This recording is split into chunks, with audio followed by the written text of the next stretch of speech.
começando mais um episódio do Entre Chaves, o seu podcast de desenvolvimento de software. E hoje vamos fazer um Entre Cases com um squad muito especial, porque eles implementaram low code de ponta a ponta. Então vai ser uma conversa super bacana, estou ansioso para conhecer esse squad.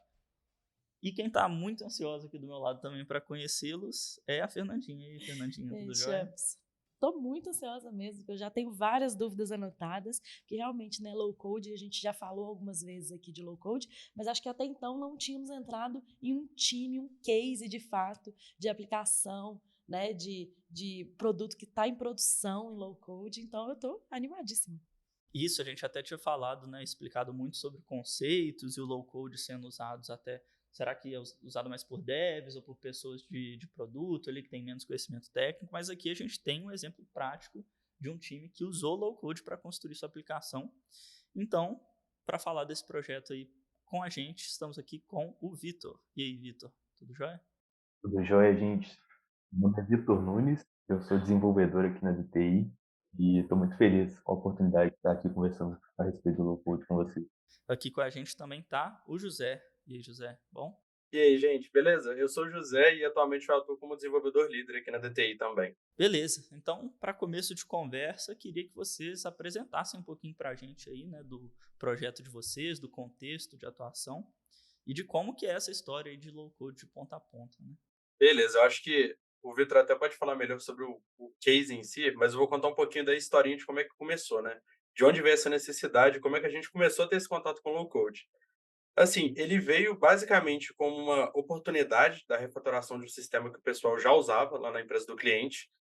E esse cliente ele já tinha uma certa curiosidade sobre trabalhar com low code. E por conta dessa necessidade, em conjunto com o cliente, a gente foi fazendo um trabalho que era a respeito de algumas POCs, um trabalho de pesquisa mesmo, para entender quais tecnologias que a gente ia usar, para poder suprir aquela necessidade. E acabou que a gente escolheu algumas tecnologias específicas, a gente acabou optando por escolher o AppGyver para trabalhar no front e o Directus para trabalhar no back. A gente até já tem alguns conteúdos aqui da DTI sobre essas duas tecnologias. E foi assim que a gente começou meio que realmente desenvolver essa veia maior com o cliente de trabalhar com esse low code. Esse case é sobre um produto que ele é basicamente o RH da empresa, né? Ele é como se fosse um ERP. Ele vai agregar ali todas as informações relativas aos usuários, que no caso seriam pessoas contratadas dessa empresa, desse cliente. Então ali a gente vai ter questões relacionadas a pagamento, questões relacionadas a vale transporte, algumas informações mais. Então a ideia é realmente agregar todas essas informações. Já existia um sistema legado que fazia esse trabalho, mas devido à inviabilidade de manutenção desse sistema, o pessoal acabou decidindo refatorar, né? E com a oportunidade de fazer isso com low code e testar essa hipótese também, que era uma curiosidade do cliente.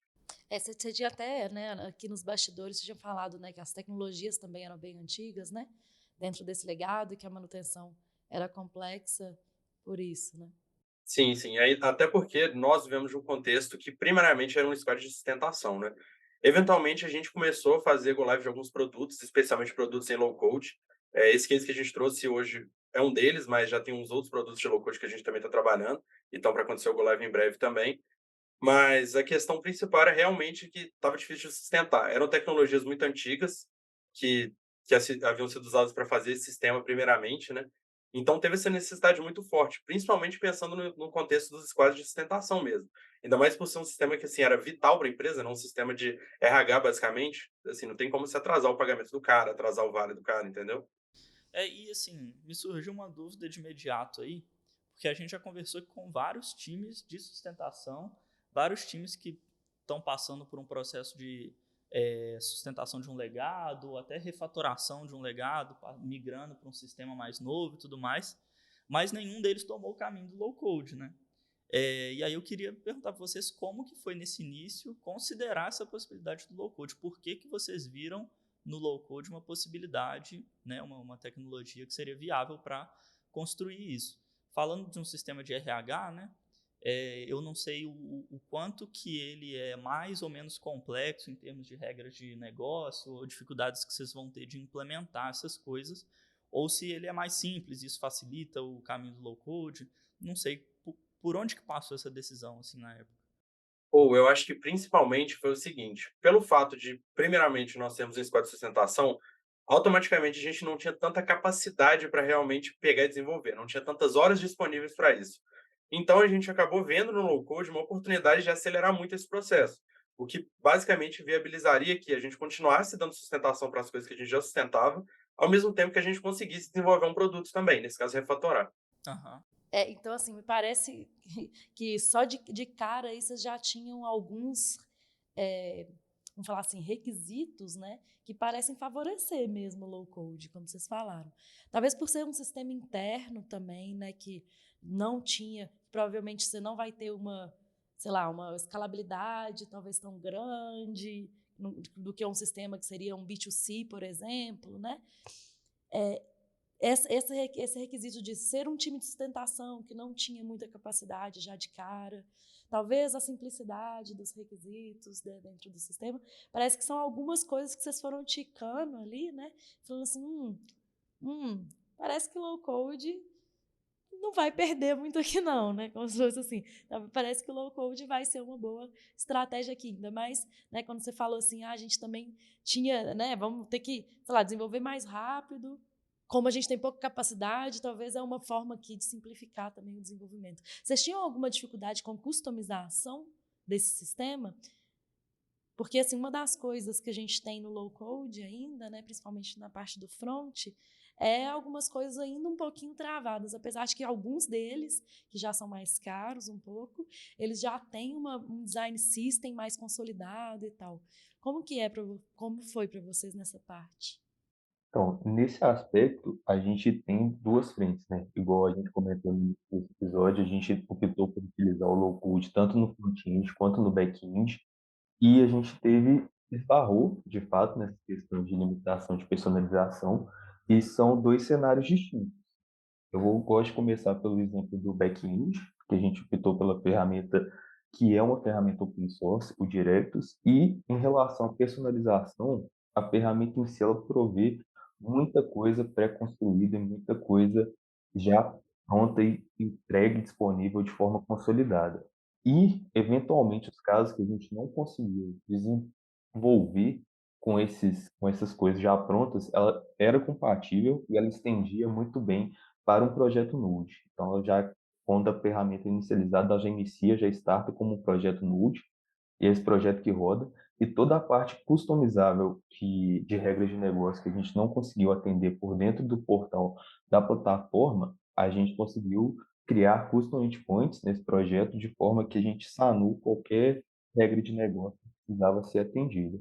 Então, em relação ao back-end, a ferramenta possibilitou muito, agilizou até muito esse ponto de customização.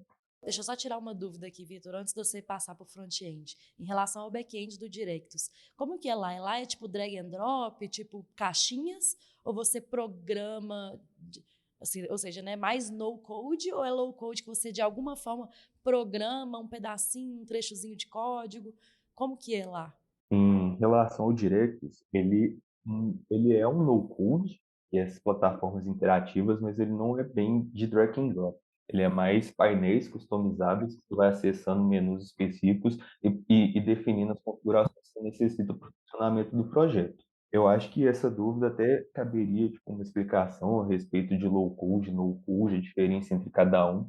E, tipo, é bem sutil esse ponto mesmo. Mas o Directus em si, ele é no code, mas sem uma interface de drag and drop. Só dando um complemento sobre essa questão aí, eu acho que eu até diria que o Directus ele tem mais de uma forma de ser usado. Você consegue usar ele como se fosse uma tecnologia no code mesmo, porque se você considera o Directus somente como um CMS, né, um gerenciador de conteúdo, você consegue simplesmente abrir o painel dele lá e é basicamente assim, por assim dizer, arrastar bloquinho, porque você vai criar suas coleções lá, que vão ser representadas no banco como tabelas mesmo, né? E só de criar essas coleções, ele automaticamente, sem ter que programar nada, já vai fazer toda a parte do CRUD para você. Ou seja, ele vai disponibilizar isso na sua API como endpoints, inclusive endpoint GraphQL também, que ele já faz automaticamente.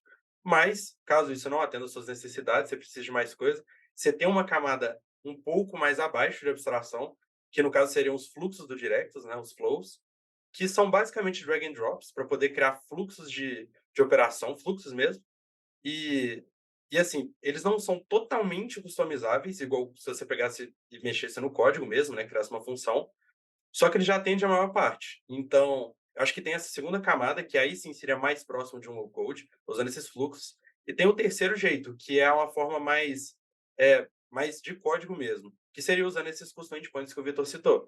Porque você tem a possibilidade também de criar custom endpoints, que nada mais são do que pequenos blocos de código de Node mesmo, que vão ser compilados dentro da sua API do Directus. Então, você tem essa possibilidade também. Entendi. Então, peraí, deixa eu só organizar aqui na minha cabeça as informações. Então, basicamente, vocês têm lá uma interface, né, uma plataforma, que eu posso criar um objeto, né, uma entidade, vamos falar assim, por exemplo, usuário. Aí, assim que eu crio minha entidade usuário, com meu nome, endereço, sobrenome e, sei lá, data de nascimento, eu já tenho APIs de GET, né, já tenho APIs, né, de post, de pet, basicamente tudo isso pronto para mim, e eu consigo customizar essas APIs, por exemplo, eu quero colocar uma regra de negócio aqui que, sei lá, o endereço não é válido, ou, esse usuário já existe, aí eu consigo colocar essa regra de negócio lá no meio. Consegue. Inclusive, nessa parte de customização dessas listas, já tem muita coisa pré-pronta. Então, essa parte mesmo que você comentou de duplicata, algumas regras de negócio, você consegue fazer pela própria lista, ainda nessa primeira camada, sabe, de abstração, sem Uhum. precisar realmente botar a mão em código. Só que, assim, se, por exemplo, eu tenho uma regra de negócio que pô, é muito específica, tipo, toda vez que eu criar um cliente, eu preciso que o meu gerente seja notificado por e-mail. Aí você desce um pouquinho a camada de abstração, a gente já vai para os fluxos, que ainda assim não precisa ser código, é um drag and dropzinho, e aí você consegue fazer toda essa configuração por lá também, porque esses fluxos eles têm uma interatividade muito boa com essas coleções, entendeu? Que no caso são só tabelas do banco mesmo, né, refletidas. Então você consegue fazer regras de negócio mais complexas nos próprios fluxos, mas se for uma regra de negócio que mesmo os fluxos não atenderem, aí sim eu acho que compensa você partir para os custom endpoints, Entendi. porque é um nível mais baixo de abstração, né? É mais código mesmo. E aí, então, né, pensando na arquitetura suas lá, vocês têm, então, essa plataforma do Directus lá, tal, então vocês têm um repositório, alguma coisa aqui, que é que vocês expõem algumas APIs ou algumas coisas ali de algumas APIs, enfim, para que esse Directus consuma e tenham essas regras mais específicas. É tipo isso? Só que na realidade, essa segunda API, entre aspas, né, que no caso seriam dos custom endpoints, fica dentro do próprio Directus. Porque o que acontece, na verdade, é que no fundo mesmo, esse painel que é renderizado para a gente, para poder interagir com o Directus, é que ele é um API Node, ele é um servidor Node. Então, quando você configura esses custom endpoints, ele na verdade é a mesma API, entendeu? Então, Ele tipo, só injeta um trecho de código no meio do código Entendi, que ele já entendi, está exato. gerando, né? entendi. Legal. E aí uma outra dúvida que surgiu, até por ser low code, é em relação ao custo disso, né, e a infraestrutura, né? Para vocês, assim, imagino que usar essas ferramentas aí vão ter algum custo, e até o custo da infraestrutura que vocês estão usando mesmo. E sobre se vocês queria saber também se vocês tiveram essa dificuldade de fazer com que essa infraestrutura atendesse a quantidade de usuários que vão acessar o sistema ali e tudo mais. Como é que funciona essa questão de escalabilidade para que ele funcione bem ali, né? Se tem planos e tal, como é que funciona isso? Beleza. Eu vou começar primeiro falando dessa parte do back, né, a parte do Directus, porque ele tem duas dinâmicas possíveis. Você pode partir para a nuvem deles, porque o Directus ele te fornece uma nuvem caso você queira, que é paga. Se eu não me engano, ela é montada em cima da AWS, eu tenho com certeza. E aí essa nuvem você vai pagar um valor fixo, não vai ter que preocupar com nada de infraestrutura, eles só vão te entregar o painel. E aí tem um problema nesse sentido, porque eles só te entregando o painel, você não tem acesso ao código-fonte. Então você não consegue criar, por exemplo, os custom endpoints. Aham. E tem a segunda possibilidade, que é o que a gente optou por, que é simplesmente pegar esse código-fonte, já que ele é open source e tal. Ele só tem uma licençazinha que diz que você pode ter um uso comum dele, pode ter um uso até comercial, desde que caso você faça alterações no código-fonte, você também publique no repositório. Você abre o PRzinho lá. Então, aí a gente optou por essa segunda opção, que é o seguinte: pegar esse código-fonte e hospedar ele na nossa própria infraestrutura. No caso do nosso squad, a gente faz tudo pela Azure mesmo. E sobre essa parte que você perguntou sobre se foi muito difícil subir isso lá e tal, falar a verdade, foi até bem tranquilo, porque no final das contas o que a gente fez foi subir um container mesmo, que rodava já que no final das contas ele é só uma API Node, né? Então, um container que rodava esse Node. E a gente conseguiu disponibilizar a API. Esse foi o caso do Legal. back. E como que é o controle de versão que tem lá no Directus? Como que é em relação a PR, essas coisas? Tá? Normalmente a gente faz um controle de versão pelos próprios repositórios da Azure mesmo. A gente faz algumas customizações lá no código e sobe. Porque essas alterações que a gente faz, algumas delas são refletidas no próprio código, igual o caso dos custom endpoints mesmo, é de fato código. Então você sobe como um PR como qualquer outro. Mas tem algumas modificações que elas são refletidas no banco. Igual, por exemplo, o caso do funcionamento dos fluxos que eu comentei, eles são registrados, né, documentados não no código especificamente, eles são refletidos no banco. Então, quando você precisa subir essas modificações, você tem que ter aquela versão do banco. Você tem que acaba tendo que fazer um versionamento do banco também. E a gente usa alguns conceitos de snapshot que o próprio Directus já tem para poder fazer esse controle. Mas, basicamente, você precisa tem essa questão, né, que é basicamente ter que se preocupar com ter esse versionamento do banco também, além do versionamento do código, dependendo da camada de abstração que você está interagindo. E aí fiquei curiosa com essa parte do banco de dados também. Agora, se vocês puderem falar um pouquinho mais. Como que é? O Directus interage bem com o banco de dados? Vocês... Como que é isso aí? Até em termos de performance também, né? Pensando que é algo menos customizável.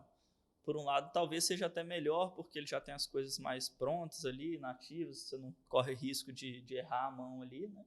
Mas, por outro lado, por não ser tão customizável, será que ele não deixa a desejar ali na performance de alguma coisa? Então, sobre a questão de performance, a gente nunca chegou a ter problemas reais, assim, de performance. Na época que a gente estava para fazer o Go Live, nós tivemos alguns problemas, mas que eram mais relacionados ao banco que a gente consumia, porque como era um sistema de RH, a gente precisava consumir um banco de um terceiro desse cliente, então era um banco que era muito problemático e tal. Acabou que a solução que a gente teve na época foi basicamente, junto com o cliente, né, combinar de fazer algumas réplicas desse banco. Então a gente não consome mais diretamente desse banco desse terceiro. O cliente se responsabiliza por essa parte de manter essas réplicas e atualizar elas sempre. E a gente só consome, mas não foi um problema de performance da tecnologia em si. Tanto que depois que a gente fez essa migração, fluiu lindamente assim. Então, tanto que a gente não teve reclamação de performance nem nada nesse sentido. Na época que a gente estava validando com o pessoal que eram basicamente os key users, né, que estavam testando para a gente. Eu tenho mais uma dúvida, sim, sobre o back, em relação à democratização de uso, porque uma das coisas, né, uma das vantagens que a gente fala do low code, no code, é justamente outras pessoas que tenham menos conhecimento sobre programação conseguirem interagir com aquela plataforma e criarem, né, fluxos, enfim, conseguirem dar alguma manutenção. Vocês acham que do jeito que o projeto de vocês está hoje, ele é acessível para que outras pessoas que não são de programação fazerem coisas, ou por ter muitos custom endpoints e tal, isso perdeu um pouquinho essa característica? É bom ponto essa questão dos custom endpoints, porque é o seguinte, eu colocaria que depende da camada de abstração que está o problema, né, a manutenção. Porque se for alguma coisa que dê para resolver mexendo nas próprias coleções ou nos próprios fluxos, beleza, acho que sem problema nenhum. Mas como é um sistema que tem algumas regras de negócio que são mais complexas, justamente por ser um sistema de RH, envolver questões financeiras, tem muita coisa que acaba sendo persistida somente nos custom endpoints. Então a pessoa precisaria, para esse caso específico, para esses endpoints específicos, ter um conhecimento técnico de entender, né, que é aquele código, que é um código em Node, no caso. Mas, então eu colocaria que depende da camada de abstração. Se for um problema que é um fluxo que resolve, né, for uma função que é resolvida através de um fluxo, eu acho que seria tranquilo. Até porque é bem autodescritivo. O fluxo em si, ele é basicamente um drag and dropzinho, então ele tem tudo bem descrito, o que é cada tipo, você consegue debugar de forma bem fácil, ele te oferece alguns outputs lá. Eu acho que seria bem tranquilo. Até complementando esse ponto, a questão de ser uma plataforma visual, assim, com painéis de configuração, tornam o desenvolvimento bastante intuitivo, assim, meio que a curva de aprendizado para pegar o projeto, entender como as coisas estão dispostas, como que cada coisa foi configurada, é bem tranquilo nesse aspecto, sabe? Então, em relação à curva de aprendizagem, assim, eu acredito que, igual você comentou sobre democratização de acesso, eu acho que esse é um dos pontos principais, sabe? Entendi. Já rolou de um PO desenvolver uma história aí com vocês? Ou o pior que não rolou, mas poderia, Mas até porque o nosso poderia. PO ele é muito técnico, então tipo, acho que nem conta muito, ele é arquiteto, então Ah. Então Aí acho que não até conta. poderia, né. Mas até nesse ponto que o Vitor trouxe, assim, né, da curva de aprendizado e da manutenção facilitada, eu fiquei pensando, porque assim, eu tenho experiência, eu vi, né, algumas coisas sobre Directus, mas nunca mexi de fato. Vi algumas coisas ali do Bubble, mas também mexi pouco. Power Apps ali, eu já mexi um pouco mais. E uma coisa que me incomoda um pouco é justamente a manutenção pelo menos assim, no Power Apps, que é o que eu tenho mais conhecimento, é a dificuldade de encontrar onde que está a regra, como se fosse assim. Porque como as coisas são meio engessadinhas, não existe um lugar onde eu poderia buscar facilmente uma regra e descobrir onde que está o problema, sabe? Diferente de um código mesmo, que você consegue, mesmo não conhecendo nada daquele código, eu pelo menos tenho várias estratégias que eu consigo, sei lá, às vezes por um label da tela, encontrar onde que está e vir e chegar em algum lugar e encontrar o problema de fato. E o low code, pelo menos assim, né, nessas que eu falei, eu sinto que essa manutenção é um pouco dificultada. No Directus também é assim? Então, acho que nesse caso aí que você comentou do Power Apps, a gente tem uma certa experiência também com o Power Apps, a gente já teve que dar sustentação para um sistema de Power Apps e teve que criar algumas features nesse processo. É porque assim, né, acaba que no Power Apps você não tem Ctrl F, né, para poder pesquisar Exatamente, é ridículo. diretamente o que que você tá. É o negócio mais maluco Então, do mundo. Você não tem Ctrl F, você tem que ficar descobrindo, né? E como ele é muito voltado para evento, né? Ele é muito orientado a evento. Então, assim, você tem que ficar entendendo em qual dos eventos dos componentes da tela está a regra, sabe? Ou em qual propriedade dos componentes da tela está a regra. E não é simples demais encontrá-las, assim. entendi. No caso do Directus, eu acho que é tranquilo, principalmente porque é o seguinte, nós vamos ter essas duas frentes, né, que no caso seriam os fluxos e a camada de custom endpoints, né, que seria a parte mais de lógica mesmo. No caso dos fluxos, eu acho que fica também muito depende um pouco do nível de organização do time, de colocar nomes de fluxos que sejam intuitivos, porque querendo ou não vai ser um painel, então você vai abrir, você vai ter acesso a todos os fluxos, se o nome estiver bem intuitivo ali, você só filtra e boa. Lá você vai ter o Ctrl F. Então, acho que é mais tranquilo. Nessa parte de custom endpoints, é, assim, acho que é normal, porque como é um nível de abstração mais baixo, é realmente código, é como filtrar por qualquer outro código, sabe? Ele acaba se comportando como se fosse uma API mesmo. E você falou dos fluxos aí com nomes interessantes. Vocês tiveram alguma estratégia para definir esses nomes, organizar melhor isso? Então, na verdade, não tem uma estratégia específica, né? Claro que sempre respeitando os critérios de clean code, colocar nomes que façam sentido para aquele fluxo, né? E sempre separar muitas responsabilidades, porque a gente tenta encadear ao máximo as coisas relacionadas aos fluxos, né? Para não deixar aquele fluxo trambolhão gigantesco, né? Porque senão dificulta a manutenção, fica difícil de encontrar, igual a Fernandinha comentou.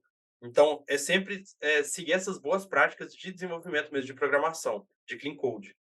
Então, é ter essa consciência, sabe, de organização. Porque senão, apesar de ser uma coisa bem acessível, né, ser só um painel que você consegue filtrar, se os nomes estiverem todos bem ruins, né, não estiverem intuitivos, fica difícil de achar mesmo.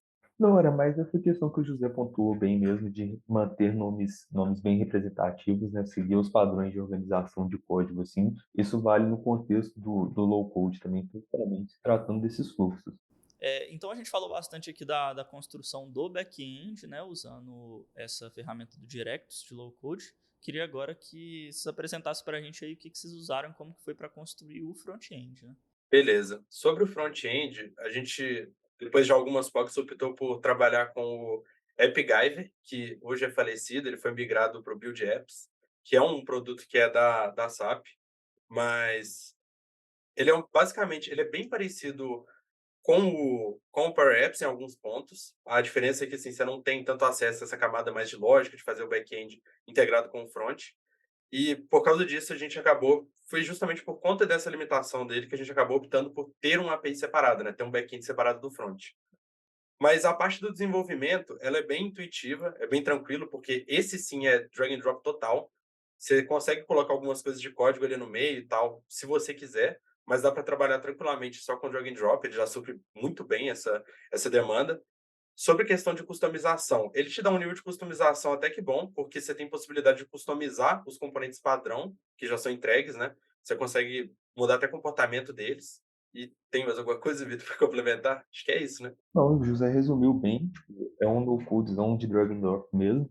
A questão de componentização, né, e também de personalização, que realmente foi um dos pontos que a gente experienciou uma dificuldade maior do que quando comparado com o back-end, assim, em função da gente não ter acesso aos componentes, né? Tipo, o low-code, ele vem com essa pegada muito forte de um desenvolvimento facilitado, que você tem ou coisas intuitivas, tipo drag and drop, para você utilizar, ou componentes pré-definidos, pré-montados para você utilizar, o que facilita, mas a partir do momento que você precisa de um determinado comportamento desse componente e ele não supre, você não tem acesso a ele, a gente bate no ponto que você perguntou em relação às limitações. Isso aconteceu, a gente conseguiu contornar, igual o José falou, ele aceita que a gente insira custom JavaScript no meio dos flows, então a gente acabou conseguindo contornar algum desses problemas que a gente teve, mas por não ter acesso ao como foi desenvolvido esses componentes, a gente acaba tendo um pouco mais de dificuldade, não tem tanta flexibilidade igual no back-end, assim. Outro ponto importante de ressaltar também é igual essa dinâmica que a gente comentou em relação à criação de fluxos, igual o ponto que a Fernandinha levantou agora há pouco a respeito dos problemas, né? Eventualmente, se a gente tem um problema em um desses fluxos, a gente tem que passar varrendo e procurando dentro dos componentes que compõem essa lógica onde está a origem desse problema, tá? E como são muitos componentes, tipo, você vai só aumentando o nível de complexidade, né? Ele é desenvolvido por telas, então, tipo, tem que navegar até a tela, até a parte, eu diria que a parte de encontrar o problema, o local do problema não é o maior problema. O problema é mesmo aí procurar a lógica relativa a esse comportamento, sabe? Porque estando na tela, assim, você tem que varrer o fluxo ou varrer os componentes. Em cada componente você pode ter um fluxo distinto. Então, nesse ponto, é um dos calcanhares de Aquiles que a gente bateu dessa ferramenta, assim. É bem parecido mesmo do que você contou aí, é bem parecido mesmo com o Power Apps. E realmente, né, não sei o que rola, mas parece que as ferramentas de front, elas são um pouco mais engessadas mesmo, né? Não sei. Pareceu que a do Back e o Directs que vocês contaram aqui, me pareceu bem mais flexível do que o AppGyver, né? E do que o Power Apps. Eu não sei em relação ao Bubble, assim, talvez o Bubble eu não sei. Mas eu acredito que vai ter essas mesmas pequenas dificuldades de encontrar. Talvez o OutSystems ali também não tenho, não conheço bem, mas talvez tenha alguma coisa diferente em relação a isso, né? Mas são ferramentas, querendo ou não, são ferramentas mais caras também. O AppGyver também é pago, né? Sim, tem essa questão também. Diferente do Directus, o AppGyver ele tem um pricingzinho. Então, ele é pago. Justamente o TapeGuy foi essa questão do licenciamento, porque ele, em comparação às outras plataformas, até o OutSystem que você citou, ele era muito mais barato, sabe? A licença dele era, por desenvolvedor, era um preço bem inferior aos concorrentes, assim, o que meio que justificou a escolha dele, sabe? E com esse processo de compra pela SAP e migração, como o José comentou, para o Vue.js, eu atualmente não sei como é que está essa questão do licenciamento, mas enfim, na época foi um dos motivos que levou à escolha dessa ferramenta, sabe? Foi a questão mais do custo-benefício mesmo. Sobre essa questão que você comentou, Fernandinha, do OutSystem, ele é até uma frente que a gente está tomando muito aqui, porque devido a esses problemas que a gente enfrentou durante esse case, com essa ferramenta, principalmente de front, a gente aprendeu com isso e realmente está buscando mudar, pegar algumas outras coisas para adicionar na nossa carteira de ferramentas, né, para poder suprir esses problemas. E uma delas que a gente está tomando uma frente muito grande agora é justamente o OutSystem. No caso dele, eu acho que ainda seria mais fácil para poder procurar essas coisas, porque ele pelo menos te oferece aquela árvorezinha de componentes na tela, do lado direito. Então, é mais fácil de filtrar, é mais fácil de procurar, porque você não precisa literalmente procurar na tela, sabe? Você pode filtrar pela própria árvore, pode dar equivalente a um Ctrl F, né, naquela árvore lá. Então, acho que é mais fácil. Mas tem aquela questão, né? Sobre o custo-benefício dessas duas ferramentas. O sistema é bem mais caro. O OutSystems é bem mais caro, né? Mas, assim, eu já conversei com um desenvolvedor que trabalhou bastante tempo com o OutSystem. E ele fala que, assim, que é absurdamente, assim, o tanto que você consegue construir também qualquer coisa e muito mais rápido. Apesar, então, assim, talvez o custo se pague. É aquela coisa, assim, que a gente... É difícil, né? É uma gestão de custo difícil de ser feita, talvez, que é entender em relação à velocidade do time, em relação à quantidade de pessoas do time, né? E em relação a custo de ferramenta. E quanto que essas coisas, né, se pagam. Vale muito a pena, sei lá, eu vou usar vou fazer um sistema pro-code, né, usando as tecnologias que a gente já conhece com mais, mais frequência, com mais profundidade. Vou usar isso aqui. Ah, mas para desenvolver isso aqui eu vou demorar, sei lá, 1 mês com um time de 4 pessoas. Beleza. Agora, se eu pegar um OutSystem da vida ou um outro desses, né, que é caro, mas que eu vou precisar de uma pessoa durante 1 mês ou uma pessoa durante 1 semana, talvez o custo se pague, né? Então, é Acaba sendo complicado, um né? payoff, né? Acaba sendo um payoff. Exatamente. Você decide se, tipo assim, pô, eu quero agilizar muito essa parte do desenvolvimento, precisando de menos recursos humanos, né, menos desenvolvedores, com uma menor curva de aprendizado, muitas vezes, ou eu vou preferir ter uma equipe mais tradicional, que vai demorar um pouquinho mais de tempo, vai ter esse código aqui que é pro-code, é mais tradicional também. É, Então acaba sendo um payoff, acaba sendo uma escolha mesmo, sabe? sim, total. E tem também a parte da flexibilidade, né? Que é tipo assim, eu quero ter um time mais tradicional aqui que eu posso ter uma flexibilidade de fazer o que eu quiser, né? Ou, não, eu vou ficar lá na ferramenta, que aí eu também, querendo ou não, eu fico meio atrelado àquela ferramenta. Claro, um OutSystem da vida talvez é um negócio que já esteja consolidado. Mas, sei lá, o Directus, por exemplo, que é open source, ou, sei lá, algum outro que, por algum motivo, é descontinuado. Ninguém mais dá manutenção naquilo. Fica um negócio meio esquisito, né? Não sei. Eu ia fazer uma pergunta justamente em relação a isso. Tipo, como é que vocês consideram que fica essa manutenção a longo prazo, assim? Porque a gente está falando justamente de um sistema que veio para substituir um sistema legado antigo, né? Então, pensando a longo prazo aí na sobrevida desse sistema aí, vocês acham que usar low code, usar essas ferramentas é uma boa estratégia? Porque, assim, a gente tem essa expectativa de que por muito tempo esse sistema vai ser facilmente sustentável, digamos assim. Sim, sim, e até, assim, principalmente falando da parte do front, apesar de nós termos levantado algumas questões, alguns problemas, assim, é muito mais intuitivo. Então, por exemplo, se pegar um cara que ele é júnior, muito provavelmente ele vai lidar muito melhor mexendo no front, apesar dessa dificuldade, igual o Vitor comentou, pô, vou ter que varrer todos os componentes e tal, mas provavelmente ele vai lidar muito melhor com a resolução daquele problema do que se ele tivesse que pegar um código pro code, ele mais engessado e assim, mais tradicional, que ele precisaria de uma curva de aprendizado maior, sabe? Mas eu acho que. Então, eu acho que sim. Mas uma coisa que eu acho que o Champs trouxe bem aqui é o negócio de. Não sei se posso estar falando errado, mas pelo que eu entendi da sua pergunta, é mais em relação assim, a ficar preso a uma ferramenta, ou não? Uhum. Porque Sim. por exemplo, a gente fez uma sabatina recentemente, há um tempo atrás, que o cliente ele veio falando assim: eu quero substituir esse legado aqui, mas eu quero um sistema que eu quero tecnologias que eu sei que não vão morrer amanhã. Porque eu não quero amanhã ter que substituir de novo. Entendeu? Então, Daqui assim, a 10 anos, o sistema de vocês ainda vai Entendi. estar funcionando e ainda vai estar fácil de dar manutenção. Né? E, claro, a gente não tem previsão do futuro, né? Mas a gente sabe que que tem coisa lá, um .NET, por exemplo, não vai ser descontinuado em 2 anos, né? Por exemplo. Nessas ferramentas também acontece a mesma coisa, né? A gente está numa versão hoje, daqui a 10 anos vai estar em outra, que às vezes não tem mais suporte também, então não sei, será que cai no mesmo problema? Né? E aí, conta. Esse aí foi um ponto bom que o Champs levantou, que realmente eu acho que é um caso muito parecido até com as tecnologias tradicionais. Querendo ou não, a gente acaba ficando preso mesmo com as tecnologias mais tradicionais, porque às vezes amanhã passa a ser descontinuado. Claro que a gente tem evidências, igual, por exemplo, a Fernandinha comentou, bom, o .NET não vai ser descontinuado amanhã, sabe? Porque ele tem todo esse background, é uma ferramenta bem consolidada e tal. E agora, falando especificamente do caso do Directus, ele é uma ferramenta open source que está aqui desde 2004, entendeu? Então, tipo, é uma ferramenta bem consolidada já. Então, claro que não dá para, assim, de certa forma, tentar prever o futuro e falar, pô, nunca vai ser descontinuado. Mas com evidências de coisas que já aconteceram sobre o passado, o desenvolvimento Directus, ele demonstrou ser uma ferramenta bem amadurecida e bem consolidada. Então, provavelmente, essa ferramenta daqui a 10 anos vai continuar tranquila e a gente vai continuar sustentando, entendeu? Através dela. No caso do front-end, que é o AppGyver, outra coisa, ele é uma ferramenta que é de uma empresa que já tem um certo renome, que já tem uma reputação a zelar, sabe? Que no caso é a SAP. Então, por exemplo, o AppGyver foi ser descontinuado? Beleza, eles criaram o Build Apps, que é como se fosse ele, mas com algumas pequenas melhorias, tem um motor diferente. Então, não é algo que vai ser descontinuado também, sabe? Pelo menos não nos próximos 10 anos, provavelmente.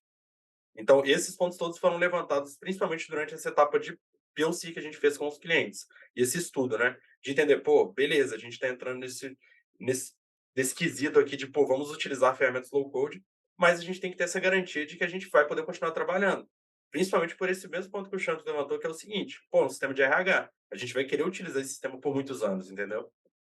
Não, é isso. E eu acho que, assim, é, a longo prazo, talvez é um ponto para o low code aí também, porque, assim, acho que a gente nunca quer construir um sistema legado, né? A gente vai construir um sistema nos moldes padrões, assim, e vai agregando complexidade, pressão e necessidade de entrega e tal. E às vezes você acaba construindo um código ali que não fica legal a longo prazo e que fica cada vez mais difícil, ou que faz coisas ali que ele não deveria fazer, ou que tem um monte de coisas temporárias, né, que ficam lá para sempre, e acaba virando um legado, um monstro, alguma coisa assim, né? Acho que no low code é mais difícil da gente acabar caindo nesse cenário, né? O que vocês acham sobre isso, assim? Porque Sim. sendo mais fácil né, fazendo drag and drop, sendo mais fácil de construir, será que a gente corre o risco de criar um legado de low code também? Então, o que que acontece? Tem um payoff que é o seguinte, apesar de ter alguns problemas quando a gente fala de, pô, não tem tanta customização, isso também acaba sendo, de certa forma, uma segurança. Porque isso impede que, por exemplo, um cara que não é muito experiente, ele fuja, por exemplo, de um design system.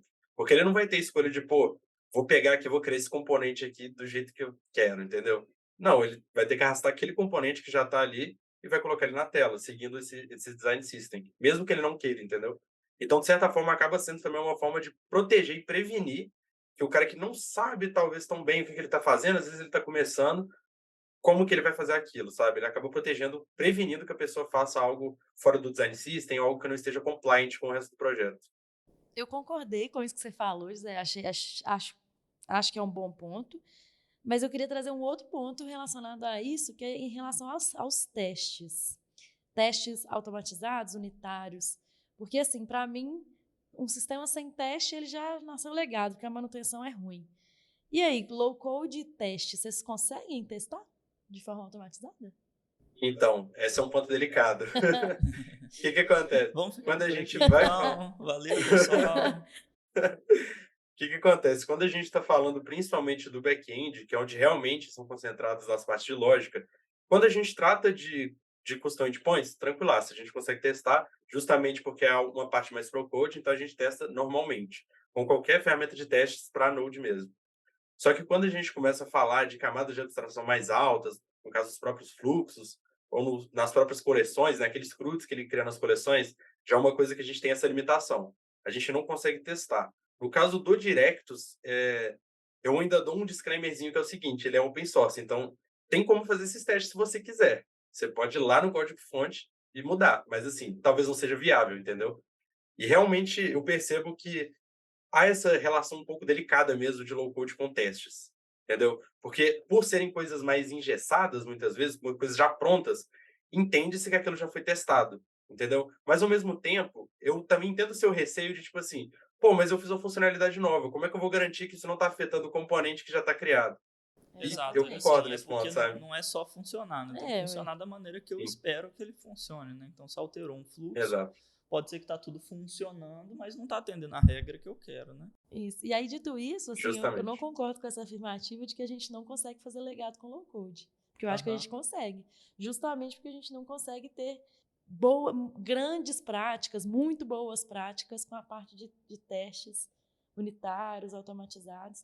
E, além de tudo, eu acho que tem também uma parte que eles já falaram, que é se a gente não seguir princípios de código limpo e tal, o negócio também pode ficar meio zoneado. Sabe assim, pode ficar difícil de dar manutenção, apesar do princípio do negócio ser de simplicidade. Sim, sim. Uhum. Ou então é isso, assim, achei muito legal o case de vocês mesmo, assim, obrigado pela participação. Acho que deu pra gente conhecer bastante aí do mundo do low code. E é isso, até a próxima. Isso aí, galera. Valeu. Até a próxima. Tchau. Valeu, gente. Valeu, gente.